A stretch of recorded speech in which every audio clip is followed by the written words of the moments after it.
So today we're going for a fantastic snowmobile ride. We're going to head into the backcountry. We're going to have a cook-up. So what we're going to do, we're going to show you the entire snowmobile ride in the beginning, and then at the end we're going to have an amazing cook-up with some elk. First time for me tasting elk. It's from Alberta. We do not have elk here in the province, and I can't wait to try it.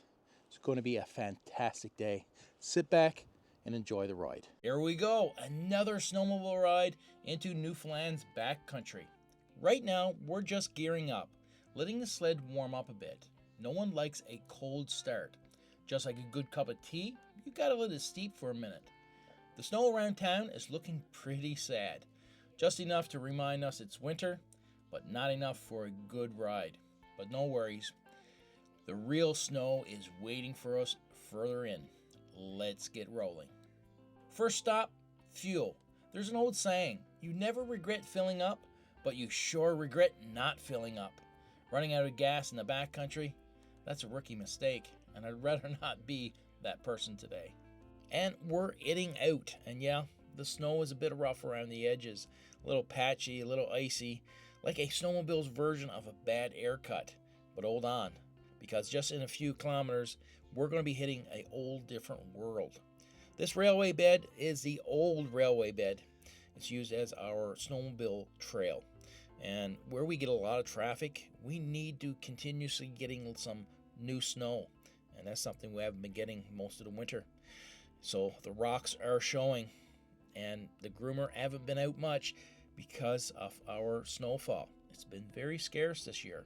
But we're going back in the backcountry where there's going to be an old different world of snow. What are the odds of running into someone that you know out snowmobiling? Well, when the conditions are ideal, the chances are very high. Now, I don't know this couple, but Craig definitely knows them. Of course, Craig knows just about everyone. Jimmy? Give me your age. Pardon me? How old are you? Me? Yeah. What do you think? You'll be 84 in April. No way. I'll be 77. I was going to say mid-60s. Yeah. Yeah. I met him. He was off the road with his machine. After we got it back on, we started talking. We found out that he knew my brother because my brother's a pastor. Okay, a quick chat, share some trail reports like drifts past the ridge, watch for the icy patch near the pond, the usual backcountry intel. It's time to ride again, and we're going deeper into the backcountry. So let's see what's waiting around the next turn. Now we've got some wide open country. Perfect spot to pick up a little speed, but not too much. Snowdrifts can sneak up on you. And trust me, launching unexpectedly is fun until you realize you have to land. So now we're coming up on a very old building. This is the main dam house. And just to our right is actually where the dam is. And we're going to see that in just a moment. So this trail is actually part of the groomed trail system. It is beautiful when you get back in the country a little further. See all the snow on the trees. Got a blow down here across the trail. Not too much. But look at the beautiful woods. We're going to see some tracks here, and that is moose tracks. They don't usually scuff their hooves along the snow. That's usually caribou. Up ahead, we're coming up on the town dam, a piece of history that's been sitting right here in the middle of the backcountry, and it's been here for generations, supplying water to the powerhouse that keeps the pulp and paper mill in the city going. Built back in the day, this dam played a crucial role in providing hydroelectric power to the region. Even in the winter, the water beneath stays moving.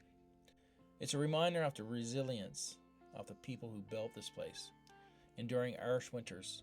As we push further into the backcountry, you can start seeing the drifts along the edges of the trail. This trail is packed down heavily due to a lot of traffic.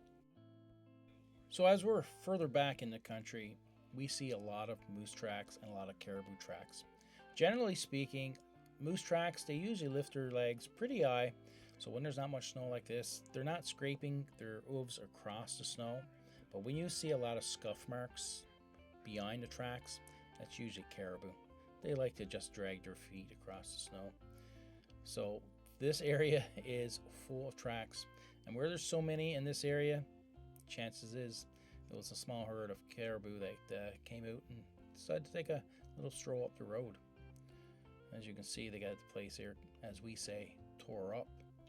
Tracks everywhere. And I would say this is caribou tracks, no doubt. If you ever want to know what real trust looks like, ride behind your buddy on a trail like this. One wrong move and you're tasting pine needles for a week. Back on the move. We're hitting some open country now, so if you know what that means, time to crack the throttle wide open. Or at least until my sled reminds me I'm not that good. Ever have that moment where you think you're flying? Then you look down at the speedometer and you realize a senior citizen with a walker could pass you. Yeah, me neither. Now you gotta keep your eyes peeled out here. Could be moose tracks, could be a sneaky little drop off that will send you on an unexpected ski trip. Or worse, you hit a hidden rock and suddenly you're testing Newfoundland's gravitational pull. The goal is to ride, not to fly. Alright, let's take a second to soak this in. No roads, no houses, no cell service, just miles and miles of untouched wilderness. If you ever want to escape life's nonsense, this is the way to do it. Out here, the only thing that matters is keeping your sled running, your coffee hot, and your backside from freezing solid. We're heading deeper into the woods now. Trees are closing in, trails getting narrow, and my confidence level is still way higher than my skill level. Now if you're wondering, hey, what happens if your sled breaks down out here? Well, that's simple. Step 1, panic. Step 2, pretend you know how to fix it.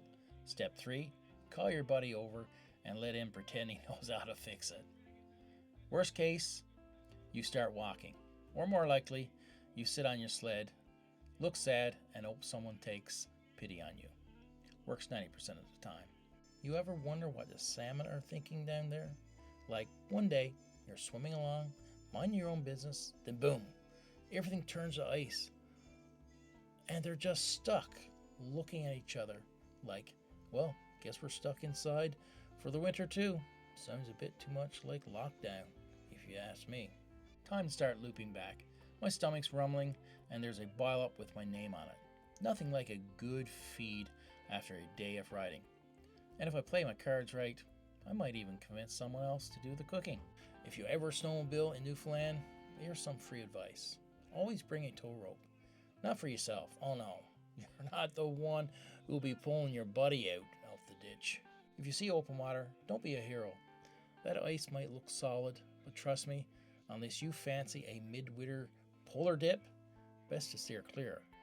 And I can speak for experience on that issue. Though most importantly, never ever trust your buddy who says, just one more ride. That's how you end up stuck in the woods at dusk, trying to convince yourself that the coyotes are probably more afraid of you than you are of them. But at the end of the day, there's nothing quite like a good rip through Newfoundland's backcountry. The snow, the views, the thrill of wondering if your sled actually going to start again after stopping for a break. It's all part of the adventure. You have one? I got a knife. Just something to peel an onion. How sharp, I can't tell you for sure. Oh yeah, that's perfect.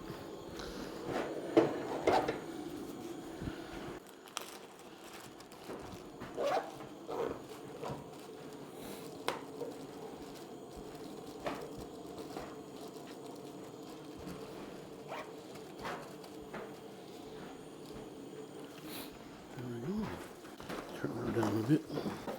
I wonder what that is. Oh, I got lots of. I've got a sharp knife. I should have known better. I'm gonna try to level up our pan.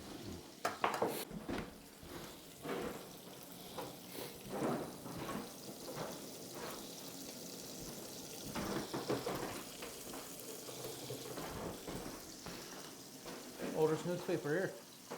What? Oh, okay. You're probably starting hard. I'll leave the expertip up to you. You want them sliced or diced? Sliced? Doesn't make any difference to me.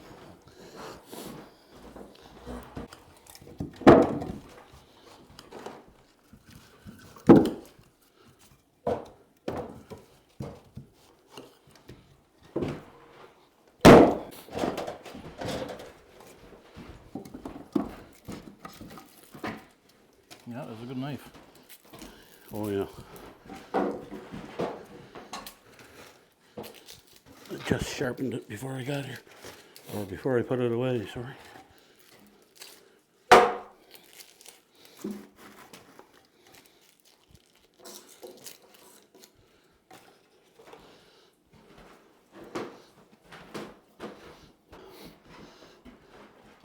You can put her in, buddy. Get her going.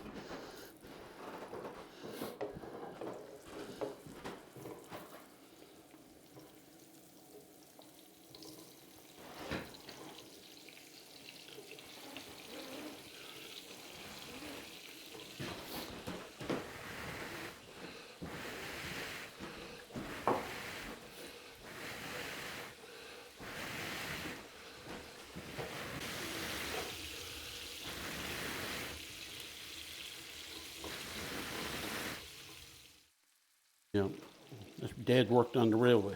Okay. When we had the railway. Yeah. And he met Mom in Howley when he was, first job was cutting ice on Grand Lake for CN. Okay. And they used to pack it on in shavings and sawdust. Okay. And that's how he used to keep it. But that was one of his first jobs. Well, his first job was clearing brush, I guess, and laying rail. Yeah. And then after that, he got on with CN, and he was there and over 30 years. So did you spend much time in Alley growing up? Oh yeah, yeah. We'd go back and forth on the train. Our grandfather had the farm in on the land, and he'd come out with the horse and sleigh and pick us up. Oh, very good. So that was pretty cool. Yeah. Oh, yeah. Dozen of them. Jimmy got the smell going to her, Jonathan. I was going to say, I brought much, but I don't know if I should have. So we had elk pie for supper yesterday. And that's the elk there. Oh. Leftover. But I told him it was moose pie. And, or moose that you made the pie, you know. Oh, well. How's it going, Jimmy? Going good? Is it? I'm nervous. You're going to cook the meat. Am I? Oh, okay, okay. That's why I'm. One thing about frying up some onion with some meat, you got to have homemade bread. That's the key element. But also, you got to have a cup of tea. We're going to get the kettle on the go. The onion is looking incredible. Now we're going to add the elk. Elk is not native to Newfoundland. It's not even here in Newfoundland. We only have moose, caribou, and black bear for our big game. This came from out west, a meal. This is going to be incredible.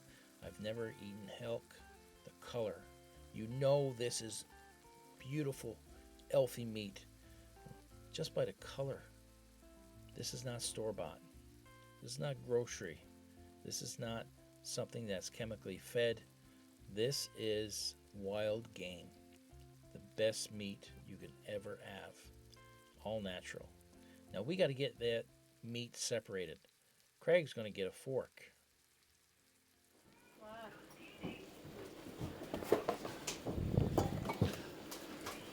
Here we go. Let's see if I can do better this time. Try again. One more Well, shot. At least Craig tried. He just grabbed it out of the lunch bag, and it was a spoon. But thankfully, you know, he's a pretty smart guy. He can find a fork on the second try, and we're going to get this separated, get it evenly cooking. Oh, this is going to be incredible. Look at that. It's already starting to cook. And it's stuck together pretty good with the lines of fat. All natural meat. No chemicals, no preservatives, nothing added. Just wild game. You can even see how tender this meat is. Just how he's cutting it. It's just falling apart. First time ever trying elk. I am excited. Look at that. That is incredible.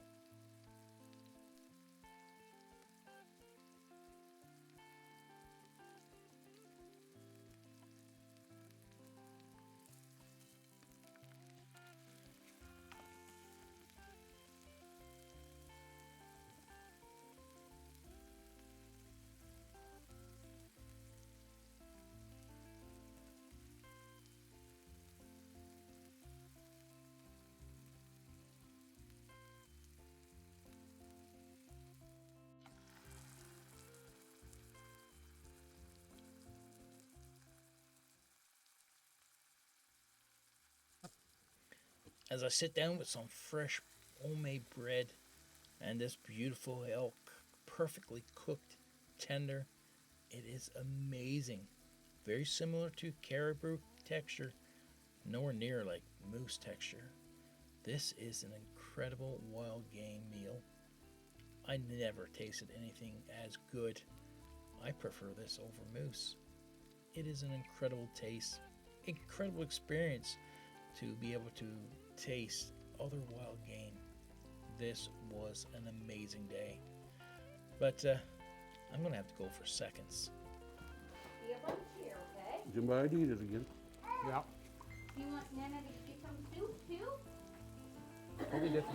totally different texture. Good meal, a good feast, and plenty left over. Well, I'll be taking back some to my parents. I think they're going to really enjoy this. Something different. Now we all know Father.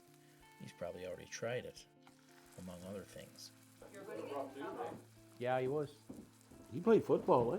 Yeah. You know what he calls the Bradshaw, right? Yeah. When he takes someone fishing, he puts the bag down over their head so they can't see where they're going.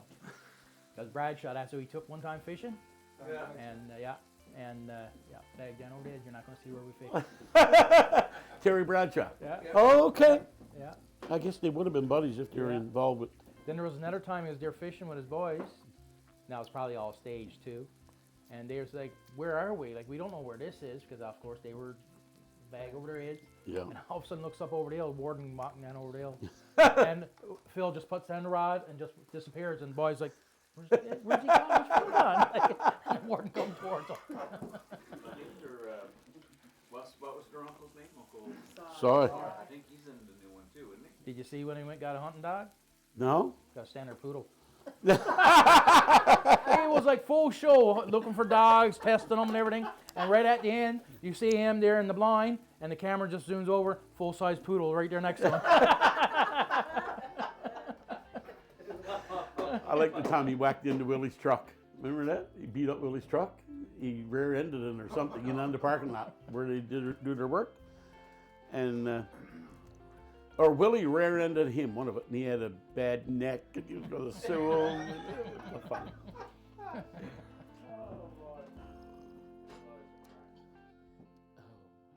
Today was all about the simple things, the hearty flavors, the tender elk, the caramelized onions, and the homemade bread.